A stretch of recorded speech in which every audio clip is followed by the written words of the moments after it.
Hey. Baby. Baby, wake up. Hey. It's okay. Hey. It's all right, princess. I'm here, okay? Whatever it was, you're safe. Oh.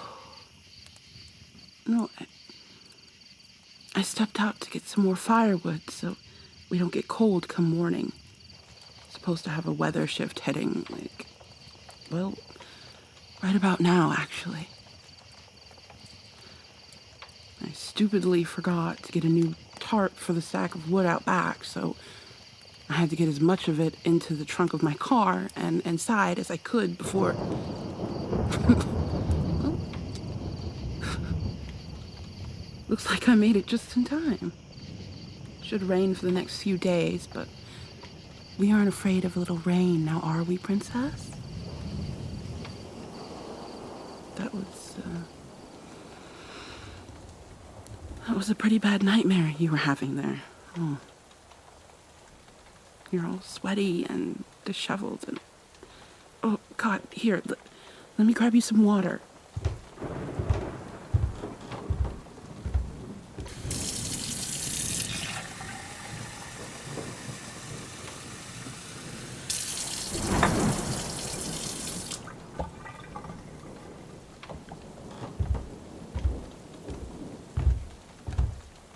Here we are. And I got a wet washcloth for your forehead. Are you feeling poorly, sweetheart? I mean, I can see what medication is still here in the cabinets, but I may have to head into town to get you something more specific if you're coming down with something. What? Why would you say that to me? Of course I care about you. I love you. Can't you see that? I'm doing all of this because I love you and I want you to be free of the past. I want you to understand everything that has happened before you hear it from someone else.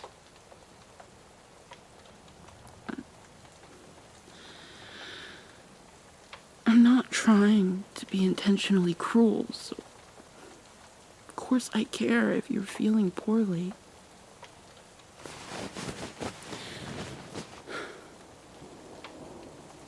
How about this? I'll help you get back to sleep, and we'll see how you're feeling in the morning with some rest under your belt, okay? If you still feel unwell, then I can get you set up with some homeopathic remedies. Now, don't go pulling faces at me. I'm all for Western medicine, don't get me wrong, but I know that I have plenty of homeopathic things here in the cabin because, well, it was what I was raised on. Well, yeah, partially because my father wanted to keep us isolated up here, but also because my mother she felt that it did us a lot of good. Oils and tinctures, specialized soft gel capsules with different essential oil combinations for anything from stomach issues to asthma and everything in between. I was a pretty sick kid, yeah. Being inside all the time and then combine it with various punishments and the amount of stress I was always under, I guess it did a number on my little immune system. Did you know that stress can make you sick? Just stress itself. It can keep your body locked in adrenaline mode, and that drains you and just leaves you open to all kinds of viruses.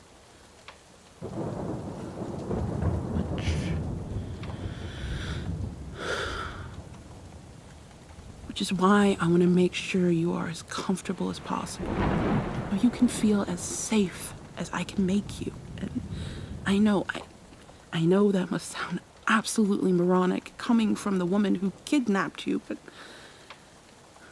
it's just the cards we've been dealt, I'm afraid, my love. This is the tough part of our story, of our journey together. And I know we'll come out on the other side closer and better for having walked the path. I'm sure of it. It has to work, you know. Now then, let's get you some more sleep, all right? I know you're not all too comfortable with being touched, but if it's all right, I'm just going to lay here next to you. I'll stay here on top of the blankets. I'll respect your space, but I'm going to be right here with you. Your wrist? I don't know. No, I understand, and God, I'm quite an active sleeper myself, so I can't imagine being stuck in one spot. Just... Right. Well, okay. The best I can do is lengthen the restraints. Just give you a little more give, you know? There, and there we go. There we are. I, loosened the cuff a little more, too, so your skin can breathe a bit better. See? I can be fair. You just have to tell me what you need.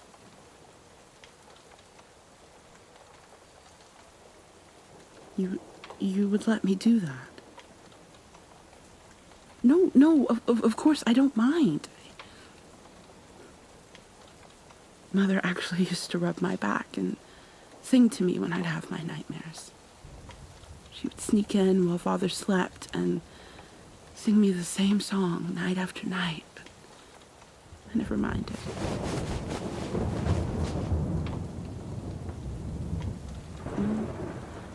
I mean, everybody has nightmares, right? But...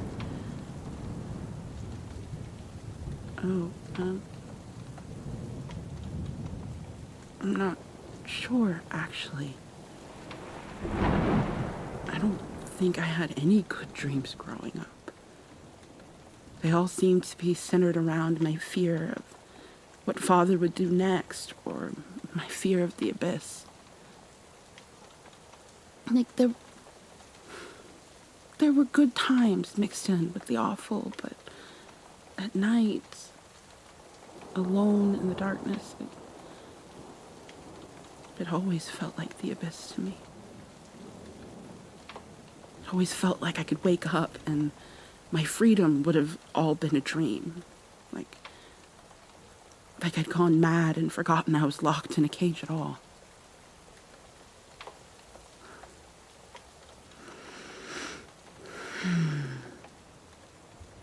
Here, just scoot towards me a little.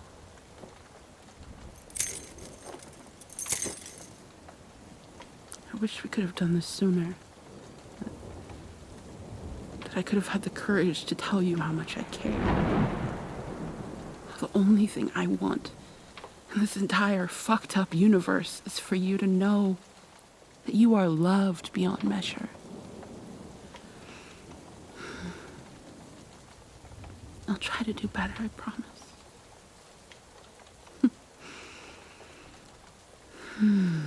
Oh, right.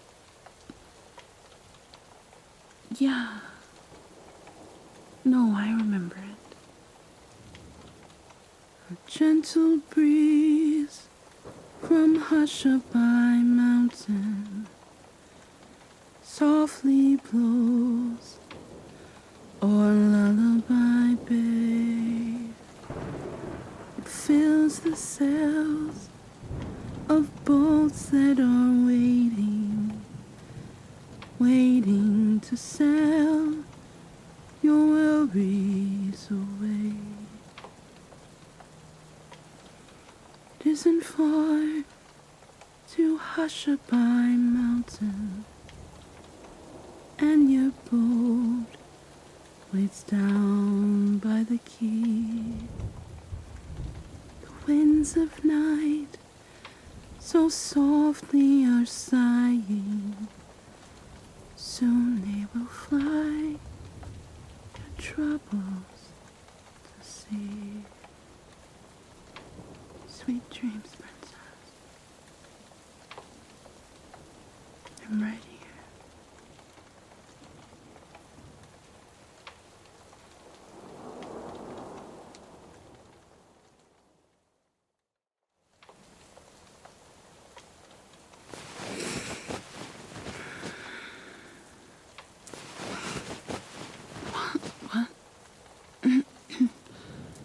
What is it, baby? What's wrong?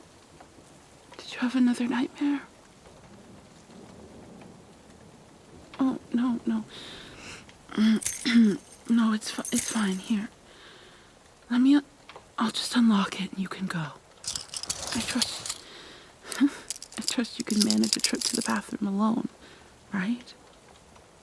Just straight there and straight back, okay? I'm trusting you.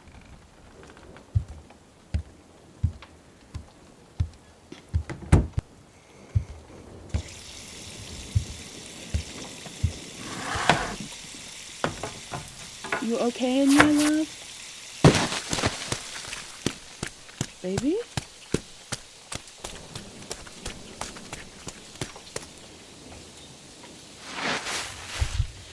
You don't want to do this. You don't want to be caught out here in this storm.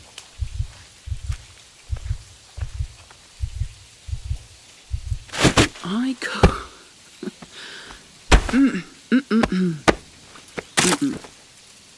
Stop.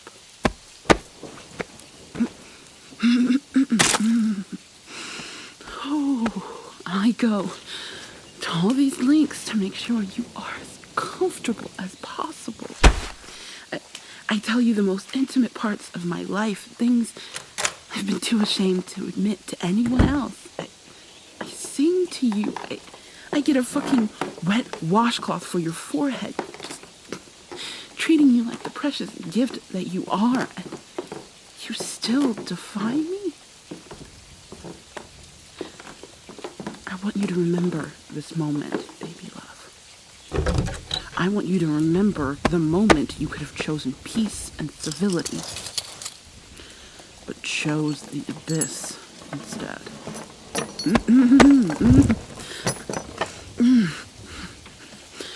Ooh. Would you look at the spirit of this one? You always had this fighter in you. You just...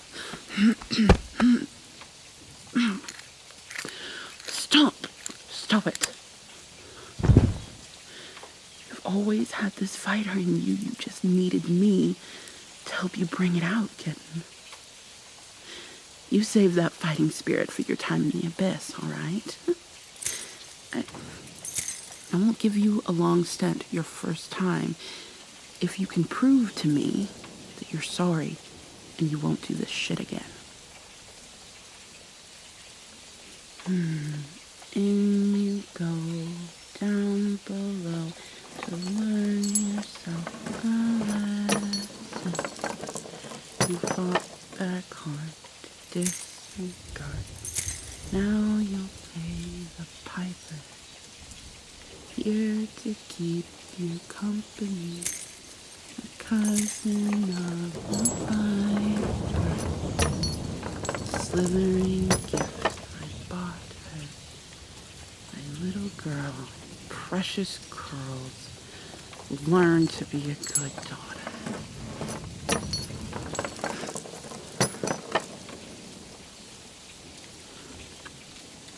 Sorry, I guess my brain went on autopilot there for a second. It was my father. He loved to speak in riddles and rhymes, and that one was the worst. That was when it became more than I could bear. No, He went out and bought a snake, knowing how petrified I was of them from birth. And after I was all tied in, like you are now, he shook it up in a pillowcase and set it on my chest. He had the biggest smile on his face as he slowly closed the chest and left me without a gag, just so he could enjoy my screams.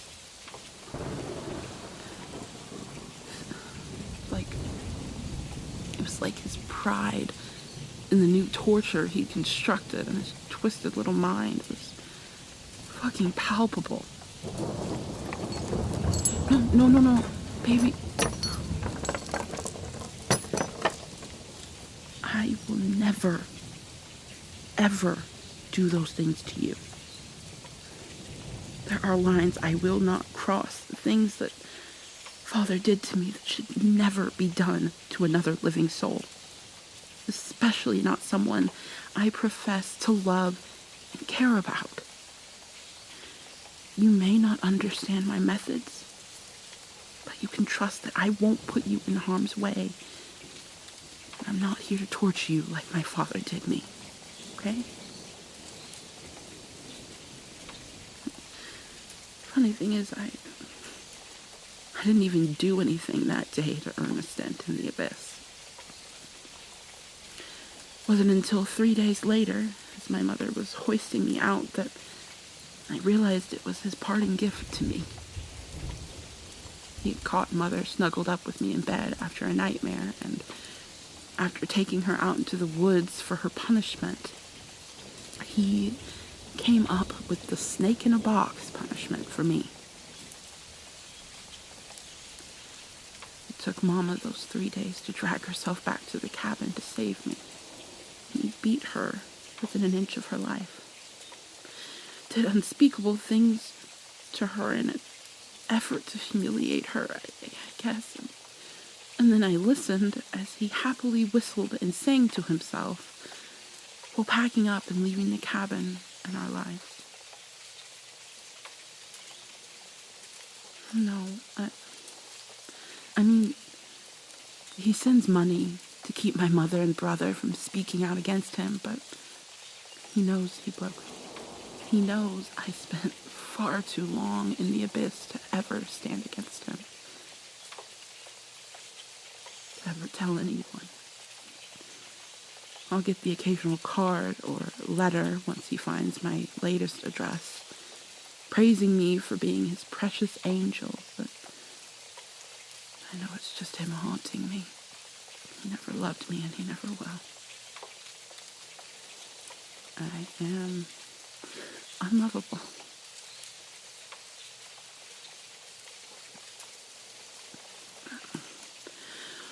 I'm sorry, I apologize. I'm not really sure where my mind drifted off to just then. As hard as it is, I think it's time for me to leave you now. No, don't start screaming. Please, I don't want to have to gag you again. It's hard enough having to be in the abyss without being gagged. Just trust me. You want to be able to at least speak to yourself quietly while you process what comes up in there. It's like the darkness keeps all of our secrets. It holds them and it waits for our minds to be still enough to penetrate the wall between our conscious and subconscious mind. But I'm afraid you'll understand after a few hours inside.